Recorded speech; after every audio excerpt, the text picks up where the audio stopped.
Hello friends, आज हम बनाने जा रहे हैं मूंग दाल की कचौड़ी। तो जिसे हम आटे से बनाकर तैयार करेंगे और एकदम फुला फुला अंदर से खास्ता तीखा चटपटा मूंग दाल की कचौड़ी बनाकर तैयार करेंगे। तो चलिए फिर बनाना शुरू करते हैं आटे की कचौड़ी। मूंग दाल कचौड़ी बनाने के लिए यहाँ पे हम लेंगे 200 ग्राम मूंग दाल, जिसे हम साफ़ पानी से धोकर 2 से 3 घंटों के लिए फूलने के लिए छोड़ दिए थे पानी में। उसके बाद ये पूरी तरह से फूल चुका है और एकदम सॉफ्ट हो चुका है। तो चलिए इसे हम बॉयल कर लेते हैं। तो बॉयल करने के लिए सबसे पहले हम गैस ऑन करते हैं। उसके बाद रखते हैं उस पर मूँग दाल, और मूँग दाल में पानी की क्वांटिटी थोड़ी कम लग रही थी, तो इसमें हम ऐड करेंगे आधा कप पानी। तो यहाँ पे हम ऐड करेंगे आधा कप पानी। उसके बाद हम इसमें ऐड करेंगे 1 चम्मच नमक ऐड करने के बाद इसे हम मिक्स कर देते हैं। फिर इसे हम बॉयल होने देते हैं। जब तक ये बॉयल हो रहा है तब तक चलिए हम कचौड़ी के लिए आटा लगा लेते हैं। तो आटा लगाने के लिए एक बड़ा सा परात लेंगे, परात या कुछ भी आप ले सकते हैं। उसमें हम डालेंगे 1 कटोरी आटा। तो वज़न से कहे तो 400 ग्राम होगा। और उसमें हम ऐड करेंगे 1 चम्मच अजवाइन, जिसे हम हथेलियों से रगड़कर इसमें डालेंगे। उसके बाद डालेंगे 1 चम्मच नमक और फिर 2 चम्मच घी। तो घी में कचौड़ियों में कचौड़ियों से खास्तापन बहुत अच्छा आता है। और आप चाहे तो यहाँ पे कोई भी ऑयल डाल सकते हैं, या फिर रिफाइंड ऑयल, मस्टर्ड ऑयल, कोई भी ऑयल डाल सकते हैं। उसके बाद इसका हमें सॉफ्ट आटा लगाना है। तो ज़्यादा टाइट आटा इसका हमें नहीं लगाना है, एकदम सॉफ्ट आटा लगाना है। तो जिस तरह हमें मैदे की कचौड़ी की आटा लगाते हैं ना, उसी तरह इसका भी हमें आटा लगाना है। तो थोड़ा थोड़ा पानी डालकर इसका हम सॉफ्ट आटा लगा लेते हैं इस तरह से।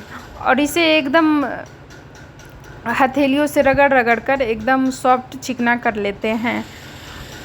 इस तरह से रगड़ कर एकदम इसे चिकना कर लेते हैं। फिर इसको हम 20 मिनट के लिए रेस्ट के लिए छोड़ देते हैं। जब तक ये रेस्ट हो रहा है तब तक चलिए हम मूंग दाल को देखते हैं। तो यहाँ पे जब तक आटे को रेस्ट करने के लिए छोड़ें तब तक मूंग दाल भी पूरी तरह से बॉयल हो चुका है। देख सकते हैं ये पूरी तरह से बॉयल हो चुका है और ये एकदम सॉफ्ट हो चुका है। तो चलिए अब हम इसका जो भी एक्स्ट्रा पानी है मूंग दाल का, उसे हम निकाल लेते हैं।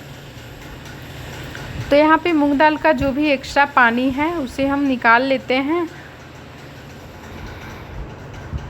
और जो भी इसमें थोड़ा बहुत जो पानी रह गया है उसे हम सुखाकर ड्राई कर लेंगे। तो यहाँ पे हम जो भी थोड़ा पानी निकला उसे निकाल लेते हैं। फिर जो पानी रह गया है उसे रहने देते हैं और इसे सुखाकर ड्राई कर लेंगे। फिर चलिए, तो अब हमें दाल का मसाला बनाना है। तो दाल का मसाला बनाने के लिए हमें एकदम तीखा चटपटा और मसालेदार दाल का मसाला बनाने के लिए सबसे पहले हम गैस ऑन करेंगे। उसके बाद हम इस पे रखेंगे एक कढ़ाई को गरम कर लेते हैं। तो यहाँ पे कढ़ाई गरम हो चुकी है। तो इसमें हम डालेंगे 1 बड़ा चम्मच मस्टर्ड ऑयल। ज़्यादा ऑयल का यूज हम नहीं करेंगे। तो ऑयल को धुआं आने तक गरम कर लेते हैं। तो यहाँ पे ऑयल पूरी तरफ से गरम हो चुकी है। तो अब हम इसमें ऐड करेंगे 1 चम्मच जीरा। उसके बाद इसमें ऐड करेंगे 1/4 चम्मच हींग और दोनों को रोस्ट होने देते हैं। तो यहाँ पे जीरा रोस्ट हो चुका है, देख सकते हैं। अब हम इसमें ऐड करेंगे सूखे मसाले, जो पाउडर होता है वो ऐड करेंगे। आप यहाँ पे चाहे तो धनिया के बीज जो होता है उसको भी कूट कर डाल सकते हैं। तो हम यहाँ पे डाल रहे हैं 1.5 चम्मच धनिया पाउडर। उसके बाद हम डालेंगे 1 चम्मच अदरक लहसुन का पेस्ट। पेस्ट नहीं है, कुटा हुआ है।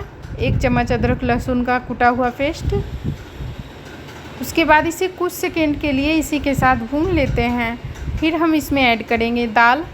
तो दाल को हमें थोड़ा थोड़ा करके इसमें डालना है और यहाँ पे गैस के फ्लेम को हमें लो रखना है, नहीं तो मसाले जल जाएंगे। तो इस तरह से हमें सारे दाल को इसमें डाल देते हैं। उसके बाद दाल थोड़ा गीला है तो इसे ड्राई होने देते हैं। तो इसे मीडियम फ्लेम पे 2 से 3 मिनट के लिए इसे भून लेते हैं, जब तक ये दाल ड्राई नहीं हो जाती। तो उसके बाद हमें यहाँ पे ऐड करेंगे मसाले। मसाले में ऐड करेंगे 1.5 चम्मच लाल मिर्च पाउडर, 1 चम्मच हल्दी पाउडर, 1 चम्मच काली मिर्च पाउडर और इन सभी को डालकर इसमें अच्छे से मिक्स कर देते हैं। और साथ में डाल देंगे नमक, 1 चम्मच नमक। तो नमक को हिसाब से ही डालेंगे, क्योंकि पहले भी नमक हम डाले थे दाल में और फिर आटे में भी नमक का यूज हुआ है। फिर हम इसमें ऐड करेंगे 1 चम्मच चाट मसाला।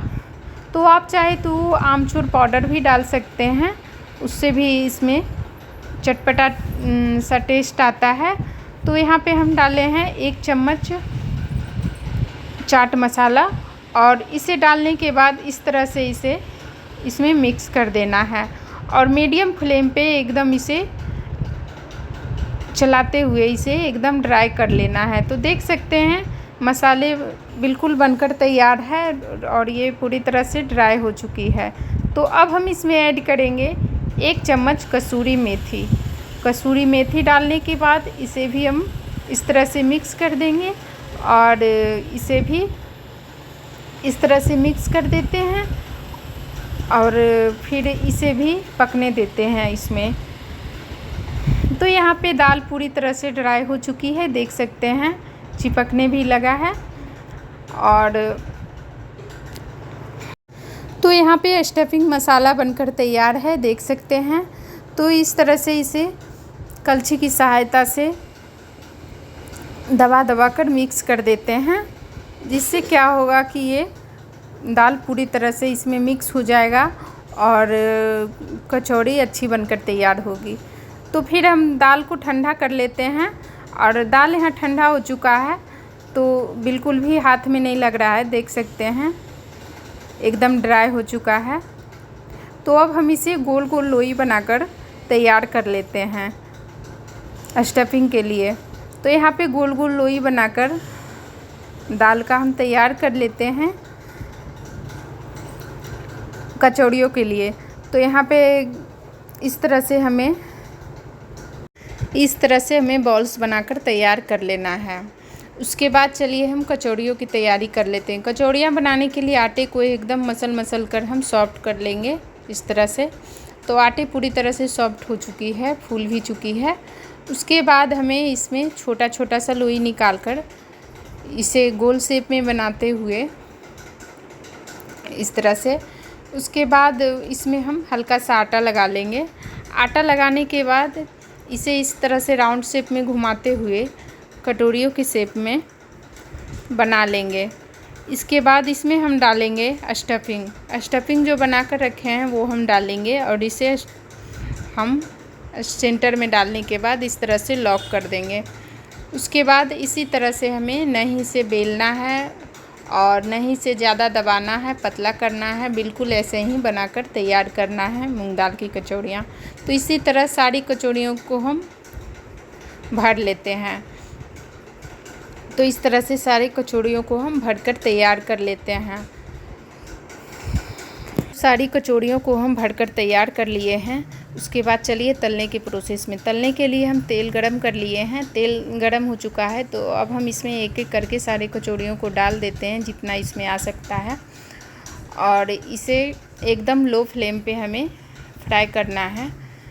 मीडियम या फिर हाई फ्लेम नहीं करना है, नहीं तो ये ऊपर से ब्राउन हो जाएंगे और अंदर से क्रिस्पी नहीं हो पाएंगे। और एकदम इसे हमें लो फ्लेम पे ही फ्राई करना है। तो जितनी धीमी आंच पर इसे आप फ्राई करेंगी उतनी ही ये परफेक्ट सिकेगी। तो इस तरह हमें उलटते पलटते दोनों तरफ से हम इसे गोल्डन फ्राई कर लेंगे। और इस तरह से देखिए एकदम फुली फुली आटे की कचौड़ियाँ बनकर तैयार हो गई है। देख सकते हैं एक भी कचौड़ियाँ नहीं फटी है। और इसे अब हम निकाल लेते हैं। तो इस तरह से इसे अब हम निकाल लेते हैं। और इस तरह हम दूसरे बैच को भी डाल दिए हैं और दूसरे बैच को भी एकदम उलट पलट कर गोल्डन फ्राई कर लेंगे। उसके बाद फिर तो यहाँ पे दूसरा बैच भी फ्राई हो चुका है एकदम, देख सकते हैं थोड़ा सा टाइम लगता है लेकिन ये एकदम क्रिस्पी बनकर तैयार हो जाती है। और यहाँ पे दूसरा बैच भी बनकर तैयार हो गया है, देख सकते हैं। तो इस तरह हमें मूंग दाल की कचौड़ियों को बनाना है आटे की। तो इसे आप एक बार ज़रूर ट्राई कीजिएगा, बहुत ही टेस्टी बनकर तैयार होती है और खाने में भी बहुत टेस्टी लगती है। और ये लंबे समय तक ख़राब नहीं होती है और अंदर से एकदम क्रिस्पी बनकर तैयार होती है। तो मिलते हैं आप लोगों से नेक्स्ट वीडियो में।